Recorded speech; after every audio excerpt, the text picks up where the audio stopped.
Hey everyone, welcome back to my channel. If you're new here, I am Asmi and today I'm going to be doing a video on all about my experience doing scuba diving in Andaman Nicobar Islands. So without further ado, let's get on with the video. Also the background noise is going to suck because there's a lot of trucks, and I thought it'd be a good day because there were no trucks and suddenly there were a lot of trucks. It's just a hell lot of problem, you understand, right? Also there's a poll in this video right here, so click this, whatever this icon is, and there will be a poll and a drop down list which will ask you on which day you think I should post my videos for every single week. And if I don't post every single week, just understand we're going to do a little bit of problems, okay? So yeah, now let's seriously, without further ado, let's get on to the video.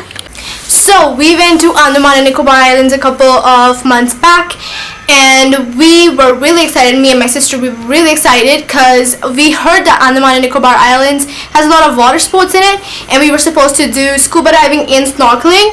However, the snorkeling got cancelled. So this is all going to be about my scuba diving experience. So we went early in the morning, I think around 7:38ish, and we went to this place. I'm going to try and have all the details either on the screen or on the description box down below, so you can go ahead and see that. And we went there and they charged us a couple of some money, and me and my sister, we both were doing it. So the first thing they asked us to do is change and get into these kinds of blue dresses. Insert picture right here. And basically we were into these dresses, and they have a couple of types of these dresses, so they have different sizes and then you can wear those. And they also give you shoes which are not technically shoes, they're like kind of like cotton slippers or whatever, but you have to put it onto your feet and then you have to walk.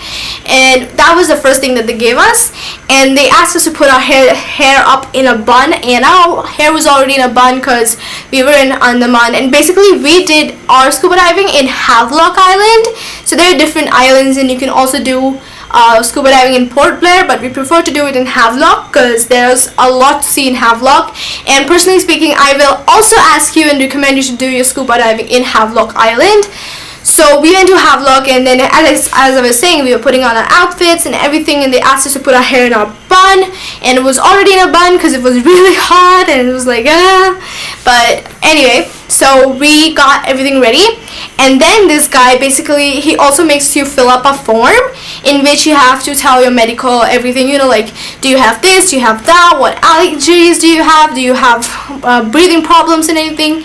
And it's just like terms and conditions kind of thingy, and you have to fill it in, and we did. And they give you this belt. I don't remember if I have a photo of that, but if I do, I'll try to put it here as well. But it's like a belt, and it's like it's a belt that you have to wear really tight around your waist, and basically it has a lot of stones in it, and it's like so heavy, like it's like almost walking with weights, and it was really heavy. And he just puts it around. I'm like, I can't even walk anymore. How do you expect me to swim? The guy's like, it's okay, it's gonna be alright and whatever. So that happens, and then we were basically in this it was kind of like a small place, so we had to walk to the beach, and this beach was specifically made for scuba diving and snorkeling purposes. And we are scuba divers, so we are supposed to go to very far, so we went far away. And when we entered the water, because the suits are not full, the suits we got were only to like knee, I think.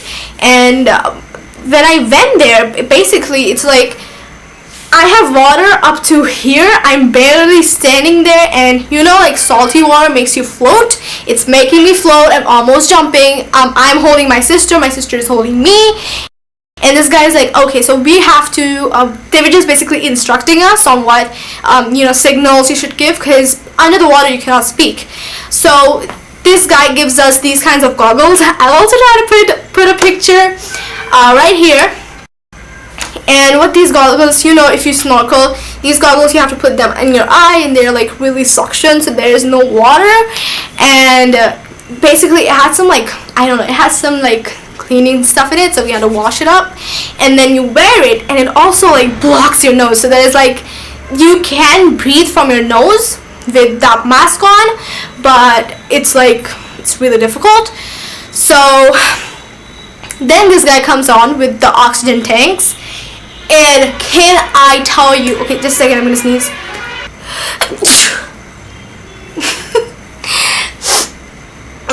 So this guy comes up with our oxygen tanks, okay, and these oxygen tanks are huge, they are heavy. Drop, can I please, okay? And they are huge and they're heavy and they're like jackets, so he puts them around us, and that jacket also works as, you know, like a lifesaver jacket. So you know, you see those in the airlines where they're like, pull this tag and it's gonna inflate, then you walk or whatever. So it's practically like that, but it's black and has a silver. I think we have photos of a lot of people wearing that jacket, so I'm gonna put that in here as well. So what we had to basically wear that, and the stones were really heavy as well. So then the guy puts that on, and I'm like, I seriously can't walk anymore. So then this guy is just, and then this guy is demonstrating us on how to put that mask, because we have this kind of jacket, okay? I'm gonna try and explain this the best I can, but there are two oxygen suppliers. One is for people who have a lot of problem with breathing, and if you just seriously cannot breathe, then that one's good. But this one, the one which we generally use, is like supposed to be for normal breathing. So the thing is like a grip, and it has a teeth grip in the middle, so you have to put it in your mouth and you have to make that thing stick between your teeth, and we have to breathe in and out with that. So when you breathe in with your mouth, you have a lot of fresh oxygen, and when you breathe out, there are bubbles all over the water. So we were asked to kneel down, you know, where there's water till here, as I was saying, and we're supposed to kneel down and practice that. So then he takes us down, and he goes 1, 2, where practically we have water up to here, and he's like 1, 2, 3, and then we go down, and then we have one people with us, so they were making us move around the place. We saw a lot of stuff, so I'm actually gonna let the video do the talking. So enter video right here.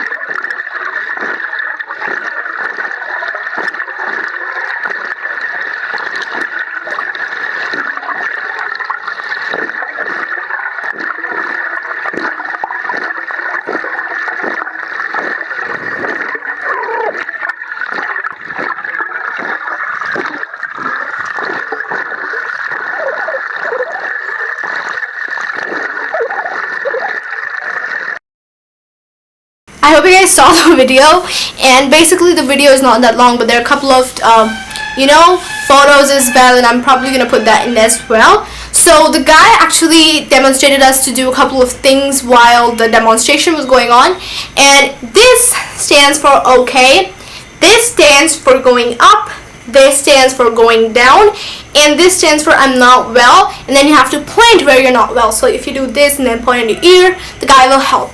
So the first thing, we actually have no ear protection. So when we're going down, we have protection everywhere else, but not the ears. And with the ears, what happens is that while you're going down, the pressure decreases and there's a lot of air in your ears, which happened to me, and then it starts hurting. That also happens to me when I'm on planes, and to combat that, what I generally do is I start chewing on something really hard, like a hard candy, and then the air just pops out. Here I could not chew because I had a mask in my mouth, and the guy asks you to blow your nose, and then the air pressure will come out.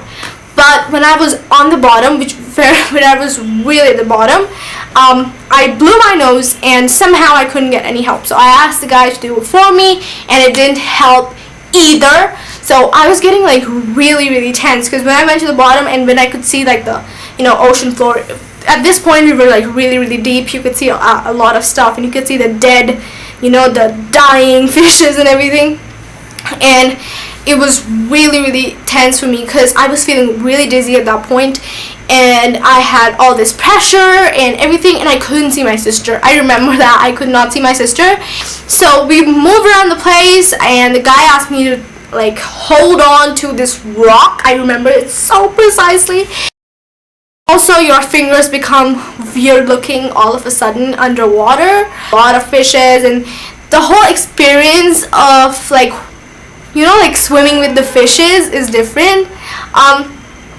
So yeah, and yeah, that was my experience doing scuba diving in Havelock Island, in Andaman and Nicobar Island, in India, in the world, in this galaxy, and yeah, basically.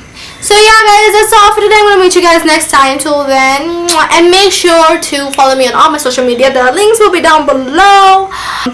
And yeah, that's all for today. Catch me outside. Have a day. Bye.